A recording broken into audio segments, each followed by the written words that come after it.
decided that it's going to lose its mind. Be more kind, my friends. Try to be more kind.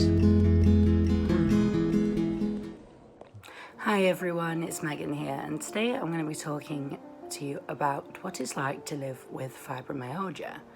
For those of you who don't know what that means, fibromyalgia is a disorder which causes symptoms such as all-over pain, chronic fatigue, and things like brain fog. That's basically a cognitive issue, which I will come on to a little later in the video. Fibromyalgia is what I'd describe as very poorly understood. Not many people understand. Since it's a largely invisible illness, those who have the disorder outwardly appear fine. But unfortunately, that isn't the case. Fibromyalgia is particularly difficult to explain to your friends and your family members, since the symptoms vary in severity from day to day. It's hard to explain to those friends and family that you need to cancel plans because you're tired, but often that is exactly what is going on. With fibromyalgia, you have to carefully balance activities and how much energy you spend every day. Even though I may still have plenty of time left in the day, I might need to be home and on the sofa when my tank hits empty. If I overexert myself, I won't have the energy to do anything for the few following days. And as a mum, I need that energy. As you can tell, by the way, I'm not at home. I am currently 200 miles from home, back in Nottingham at the moment. I am travelling back tomorrow, which is Saturday the 18th of July, to Wales, carrying on with fibromyalgia. Because fibromyalgia affects the central nervous system, my body's pain response is amplified, and I experience these really lovely electric shock kind of sensations, and they're not very nice. It's particularly inconvenient when they show up in the middle of a shopping trip or whilst you're out in public. It can make me almost collapse in pain. It's horrible. People don't understand. Some people are just ignorant to it, and they will use the excuse of it's all in your head. No, it isn't. Trust me, it is not.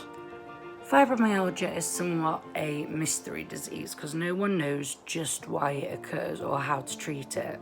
Some people say it stems from trauma and you've experienced that much mental pain that it can cause excruciating physical pain. But many doctors are so unfamiliar with it or don't believe that it's a real thing, and getting a diagnosis can be a marathon of a journey. But when you do finally meet a doctor that understands the illness, it's almost like a fairy tale ending in a way.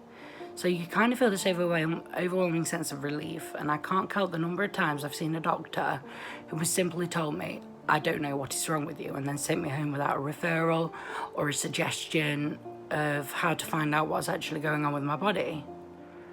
With fibro, my body doesn't regulate temperature as well as it used to, so I'm always freezing cold in the winter.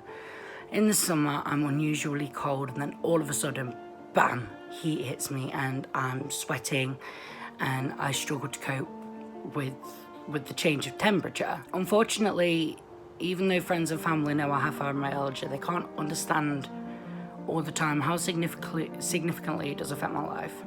So these are scenarios that I've actually been through before, and the fact that I am now single and no longer dating just indicates how much fibromyalgia has actually affected my life on a day-to-day basis.